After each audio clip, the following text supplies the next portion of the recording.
एहसास कमतरी जो बीमारी है,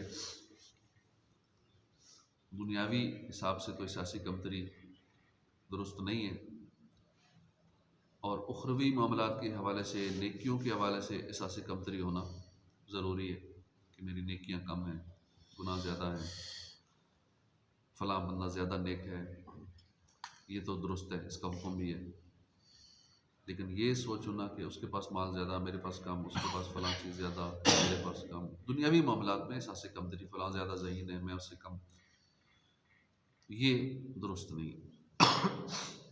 उमूमन एहसास कमतरी का शिकार वही लोग होते हैं कि जो अपनी सलाहियतों को पहचानते नहीं हैं, उनके पास ज़िंदगी का कोई वाज़ेह मकसद नहीं होता। जब आदमी अपनी सलाहियतों को समझ लेता है, फिर उन सलाहियतों के मुताबिक अपनी ज़िंदगी का एक वाज़ेह मकसद मुकर्रर करता है, तब वो अपने रास्ते पर चलता है, फिर वो दूसरों की तरफ नहीं देखता, वो फिर अपनी सलाहियतों को ही निखारने पर तवज्जो देता है। मसलन एक शख्स जिसका घर मिसाल के तौर पे कराची में है, वो लाहौर में काम करता है, जब उसे काम से छुट्टी होती है तो वो कराची की गाड़ी में बैठता है, अपने घर की तरफ रवाना हो जाता है। क्या कभी ऐसा शख्स देखा है जिसका घर कराची में हो मगर वो इस्लामाबाद की तरफ जाने वालों को देखकर एहसास कमतरी का शिकार हो गया हो कि फलां की क्या बात है, वो इस्लामाबाद जा रहा है, मैं कराची जा रहा हूँ? ऐसा नहीं होता। ऐसी बातों में लोग एहसास कमतरी का शिकार नहीं होते। क्यों नहीं होते? इसलिए कि उसे मालूम मेरा घर कराची में, मैंने कराची जाना है, लिहाजा वो किसी भी दूसरे शहर की गाड़ी में बैठे मुसाफिरों को देखकर एहसास कमतरी का शिकार नहीं होता। इसी तरह जब हम अपनी सलाहियतों को पहचान लेंगे, अपनी ज़िंदगी का एक मकसद मुकर्रर कर लेंगे, तो इंशाअल्लाह हम अपने रास्ते की तरफ ही रवा दवा होंगे। किसी दूसरे को देखकर एहसास कमतरी का शिकार ही नहीं होगा। अपने कामों से फुर्सत नहीं मिलेगी, औरों को क्या देखना, क्या किसी से हसद करना, किसी की गिबत करनी, तवज्जो नहीं, अपने ही काम नहीं ख़त्म होते।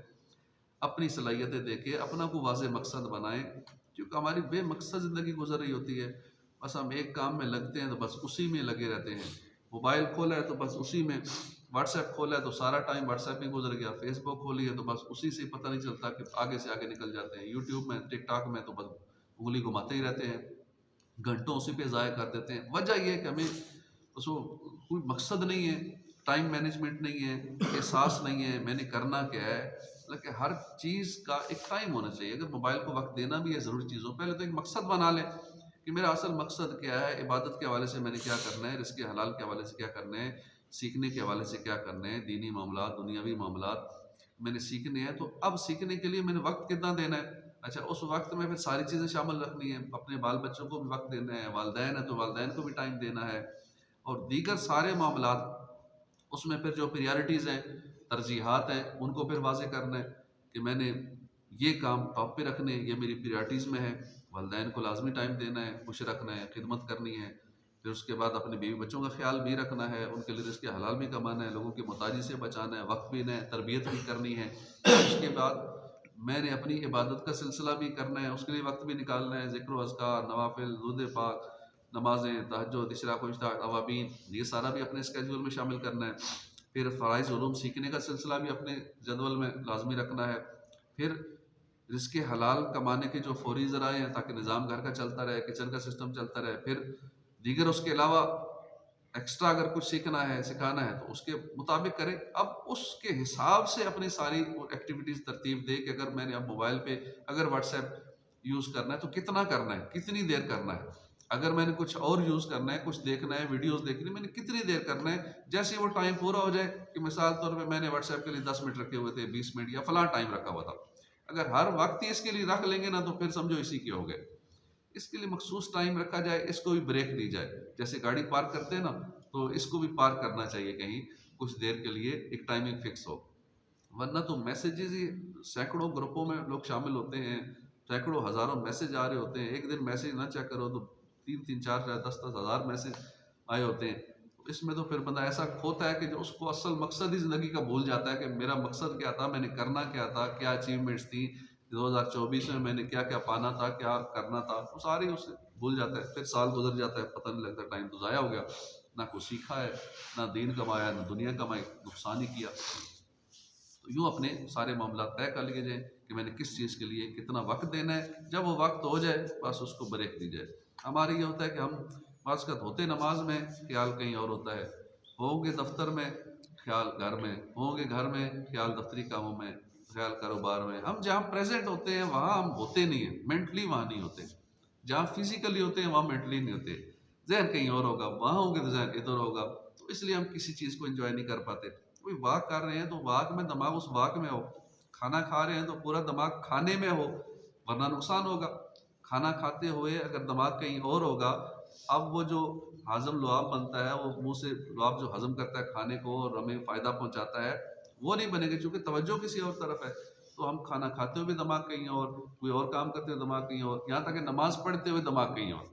अब नमाज की जो रूहानियत है, वो जो हमें पाना है, मुराकबा जिसे कहते हैं, मेडिटेशन कहते हैं, कंप्लीट कंसंट्रेशन के साथ जो नमाज पढ़नी होती है, वो नहीं कर पाते क्योंकि दिमाग कहीं और है। तो हम जिस काम में होते हैं हम प्रेजेंट नहीं होते, या हम पास्ट में होते हैं या हम फ्यूचर में होते हैं। बाइक चला रहे हैं, गाड़ी चला रहे हैं, तो भी दिमाग या पास्ट में या फ्यूचर में, प्रेजेंट में नहीं होता। कितने एक्सीडेंट हो जाते हैं, जान ही चली जाती है और माजूर हो जाते हैं। तो ये सारा स्केड्यूल हमें सेट करना चाहिए और हम जहाँ हैं वो करना है। पानी पी रहे हैं ना, तो हम उस पानी को ही इंजॉय करें। चाय का कप पी रहे हैं तो उस चाय को एंजॉय करें। दिमाग कहीं और होगा, चाय पूरी कप पी ले पता नहीं चलता। तवज्जो वही रखनी चाहिए। ज़िंदगी का कोई मकसद होना चाहिए, ज़िंदगी को एक तरतीब देना चाहिए, अपने दिन को तरतीब देना चाहिए। वरना बेतरतीब ज़िंदगी गुजर रही होगी तो ज़िंदगी में बेसकूनी होती है, वक्त ज़ाया हो रहा होता है, माली हवाले से बंदा परेशान होता है और बड़े मामलात ख़राब होते हैं। और जिससे पूछो कहता है मैं बड़ा मसरूफ़ हूँ। ये कहना तो बड़ा आसान है, मसरूफ़ है, किन कामों में मसरूफ़ हो? असल ये चीज़ है, हम किस में मसरूफ़ हैं? ठीक है, सारे मसरूफ़ हैं। वेला बंदा भी कहता है मसरूफ़ हूँ, जिससे कहो सब मसरूफ़ हैं। लेकिन किन कामों में मसरूफ़ हैं? असल चीज़ ये है कि सुबह उठते हैं, उठने से लेकर रात सोने तक हम क्या क्या काम कर रहे हैं। डेली की हमारे क्या काम है, वीकली क्या है, मंथली क्या है, एनुअल क्या काम है, ज़िंदगी का मकसद क्या है। तो बेमकसद ज़िंदगी गुजरेगी जिस वजह से बेशकूनी है। याद रखिए, इस दुनिया में हर इंसान की अपनी अलग अहमियत है। अल्लाह ने हर एक को जुदा सलाहियतें दी हैं, इसलिए हर शख्स अपनी सलाहियतों के मुताबिक ही कामयाबी और तरक्की हासिल करता है। देखिए, अल्लाह पाक हमारा रब है, बल्कि रब्बुल आलमीन है। अब रब का मतलब क्या है? ये बड़ा हिकमत भरा नुक्ता है। अगर हम लफ्ज़ से रब का माना समझ लें तो एहसास कमतरी का मसला ही हल हो जाए। रब को समझ लें, खाली इसका मतलब समझ लें। अल्लामा महमूद आलूसी रहमतुल्लाह अलैह फरमाते हैं कि रब का माना है तरबियत करने वाला, और तरबियत का माना है किसी चीज़ को उसकी फितरी सलाहियतों के मुताबिक दर्जा बदर्जा मर्तबा कमाल तक पहुँचाना। अब लफ्ज़ रब का माना ये बनेगा कि हर शय को उसकी फितरी सलाहियतों के मुताबिक दर्जा कमाल तक पहुँचाने वाला रब है। तो मालूम हुआ कि अल्लाह पाक ने हर शय को फितरी तौर पर जुदा जुदा सलाहियतें अता फरमाई हैं। 7-8 बंदे अगर एक जगह बैठे हो तो हर एक की अलग सलाहियतें, हर एक के अंदर एबिलिटीज अलग अलग हैं। लाजमी सारे एक जैसे हों। एक खूबी अगर एक में नहीं है तो उसके अंदर और कई खूबियाँ होंगी। हर बंदे की अपनी अपनी सलाहियतें हैं। अल्लाह ने बेकार किसी को नहीं पैदा फरमाया। मसलन आम के दरख्त पर आम ही लगते हैं, ऐसा नहीं कि आम के दरख्त पर अमरूद लग जाए, सेब लग जाए। लिहाजा आम की गुठली से आम का दरख्त निकालना, फिर उस पर आम का फल लगा देना, ये रबूबियत है। हाँ, अगर आम के दरख्त पर आम की जगह सेब लग जाते हैं तो ये अल्लाह की कुदरत है, वो चाहे तो लगा सकता है। बहरहाल इस दुनिया में हर एक अपनी फितरी सलाहियतों के मुताबिक ही परवान चढ़ता है और कमाल तक पहुँचता है। हमारे प्यारे आका सल्लल्लाहु अलैहि वसल्लम ने फरमाया, कुल्ला मुयस्सरन लिमा खुलिक़ लहू, हर एक को वो चीज़ मुयस्सर है जिसके लिए वो पैदा हुआ है। हर एक को अल्लाह ने वो चीज़ दी है जिसके लिए वो पैदा हुआ। यानी जिसको जो तबीयत अता की गई, जिसको फितरी तौर पर जो काबिलियत दी गई, उसे उसकी काबिलियत के मुताबिक असबाब ही मुहैया कर दिए जाते हैं, क्योंकि मुसब्बिबुल असबाब रब की ज़ात है। हम असबाब पे नज़र रखते हैं और फिर मायूस हो जाते हैं। हम मुसब्बिबुल असबाब पे नज़र नहीं रखते। वो चाहे तो अभी एक ज़ीरो को अरबपति कर दे, वो मुसब्बिबुल असबाब, असबाब ऐसे बना दे। हमारे जहन में कुछ नहीं होता, मैं क्या करूँगा, पता नहीं क्या बनेगा, क्या होगा, फ्यूचर का क्या होगा, ज़रिया तो कुछ नज़र नहीं आता, ना पैसा है, ना इन्वेस्टमेंट है, ना सलाहियतें हैं, ना काम आता है, ना कुछ भी नहीं आता। नहीं आता, रब चाहे तो सब आ जाता है, रब चाहे तो असबाब भी बना देता है, रब चाहे तो अगर इन्वेस्टमेंट करना है वो भी अरेंज कर दे, वो मुसब्बिबल असबाब है। तो इस दुनिया में हर एक की काबिलियत और फितरी सलाहियत जुदा है, लिहाजा हर एक को असबाब भी जुदा जुदा मिलते हैं। अब हम दूसरों को देखकर एहसास कमतरी का शिकार होते रहे कि फलां को ये नेमत मिली है मुझे नहीं मिली। तो भाई गौर फरमाइए, उसकी फितरत ही और है। जिसको जो दी गई ना, बस उसकी फितरत के मुताबिक उसको दिया गया। हमें जो देना था, जो रब बेहतर समझता था, हमें वो दिया। जिसको जो बेहतर समझा उसको वो दिया। हम क्यों एहसास कमतरी का शिकार हो? लिहाजा उसकी नेमतें मिलना जुदा है, उसको नेमतें भी जुदा मिली हैं। आपकी फितरत कुछ और है, आपको आपके मुताबिक नेमतें मिली हैं। दूसरे लफ्ज़ों में यूं कह लीजिए कि जिसका घर कराची में था वो कराची की गाड़ी में बैठ के गया, जिसका घर लाहौर में था वो लाहौर की गाड़ी में बैठ के। इसमें एहसास कमतरी के शिकार होने की बात ही नहीं। लिहाजा हमें चाहिए कि हम अपनी सलाहियतों को पहचानें, फिर अपनी ज़िंदगी का वाज़ेह एक मकसद तय करें और उसी के मुताबिक मेहनत करना शुरू कर दें। इंशाअल्लाह कामयाबी हमारा मुक़द्दर बनेगी। करोड़ों हनफियों के अजीम पेशवा इमाम आज़म अबू हनीफ़ा रहमतुल्लाह अलैह बहुत बड़े इमाम हैं। आप पहले तिजारत किया करते थे।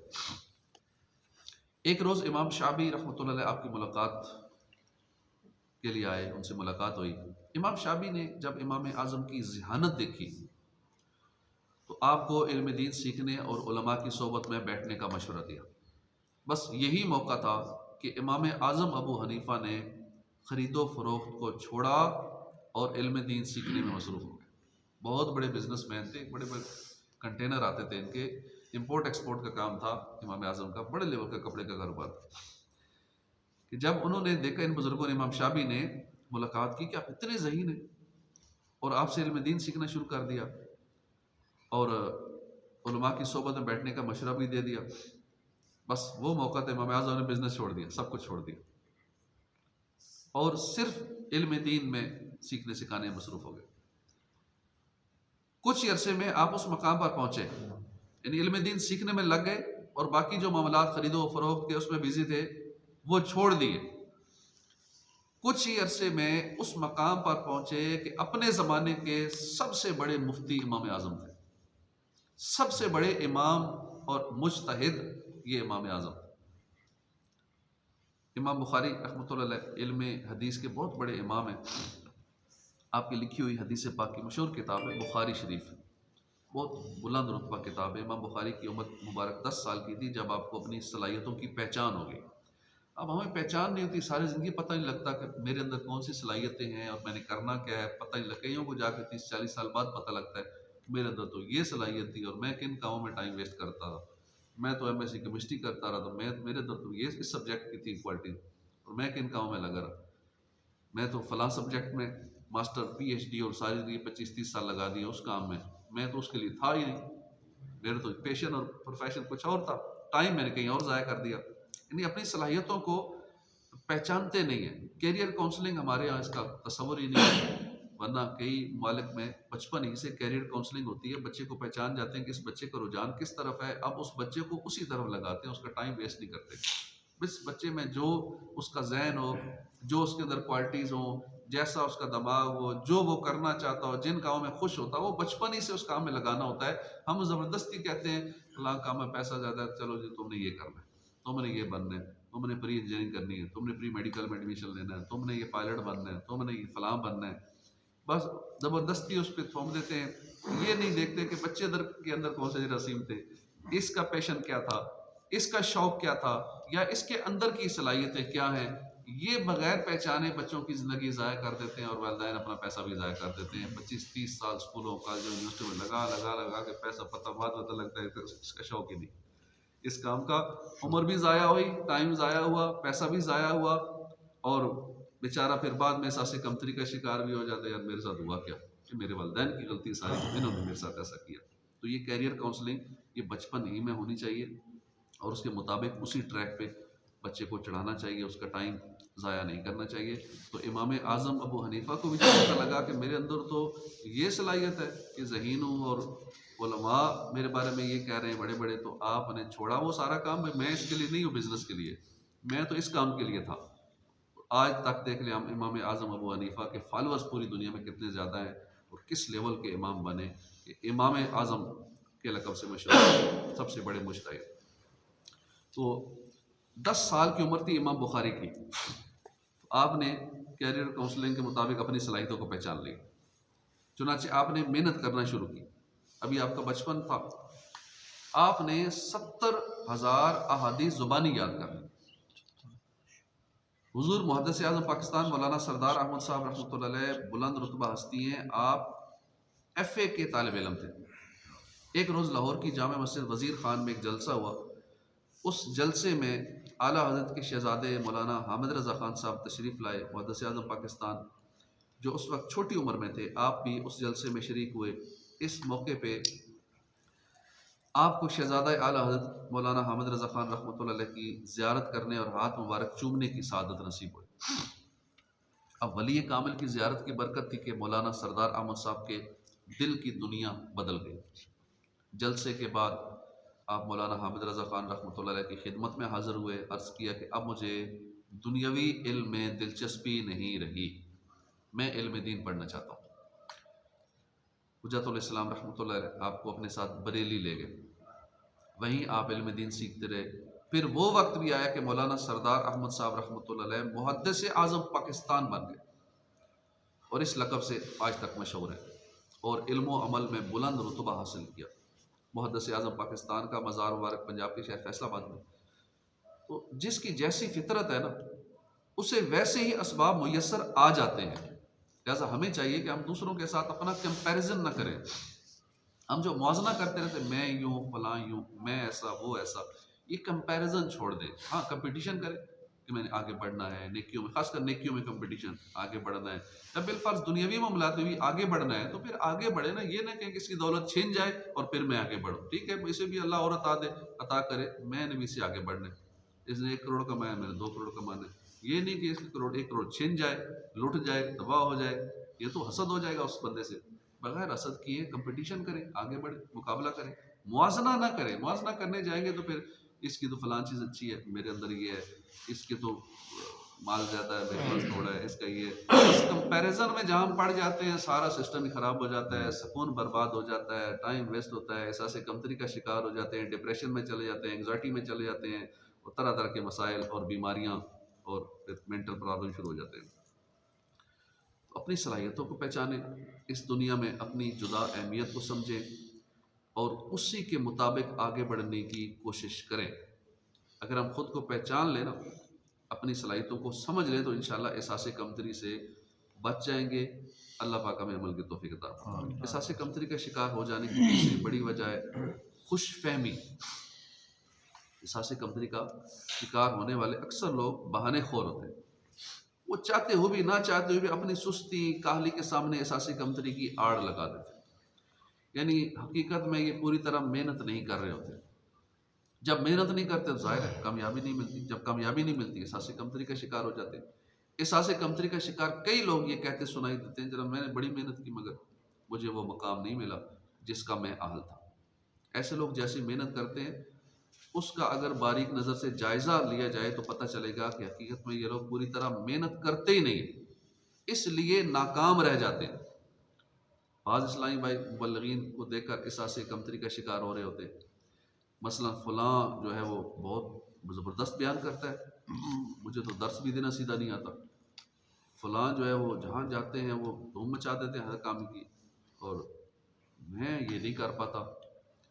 यूँ एहसास कमतरी का शिकार हो जाते हैं। फ़लाँ बंदा दूसरों को दावत देता है, उसकी सारे बात सुन लेते हैं, मैं देता हूँ मेरी कुछ सुनते ही नहीं। तो इस तरह एहसास कमतरी का शिकार हो जाते हैं। मैं चंदा करता हूँ, होता ही नहीं है। फ़लाँ बंदा है वो कहता है तो करोड़ों रुपए हो जाते हैं।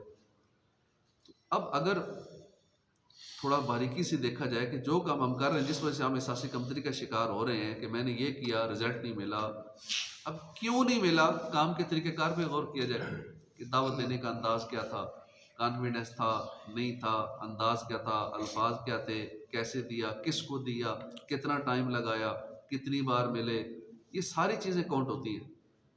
मेहनत कितनी की उसको बढ़ाने के लिए कि बिल फ़र्ज़ मैं अगर मिसाल तौर पे अब चंदा है दावत इस्लामी के चंदे के मामला, जो कि चंदे से पूरी तंजीमें, बाकी जितनी तंजीमें दीनी हो दुनियावी हो, बल्कि सियासी जमातें भी चंदे से चल रही होती हैं, ये लोग फंडिंग करते हैं अपने सिस्टम को चलाने के लिए।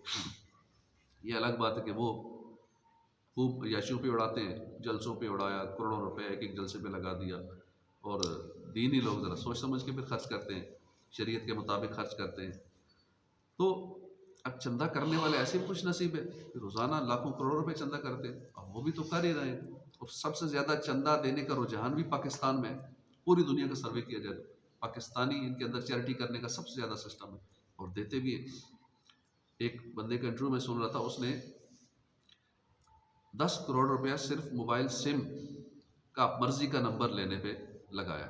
मर्जी का नंबर, मुझे ये मर्जी का नंबर चाहिए, 10 करोड़ दिए। 60 करोड़ रुपया सिर्फ गाड़ी का नंबर, मर्जी का नंबर देने के लिए उसने किया। अब इंटरव्यू लेने वाले ने पूछा कि आपने इतना पैसा जो उधर लगा दिया, वही आप किसी चैरिटी में अच्छे काम में लगा दिए, गरीबों पे, लोगों को रोटी नहीं मिल रही, आपने ऐसे काम पे लगा दिए। उसने उसका भी बड़ा प्यारा जवाब दे दिया।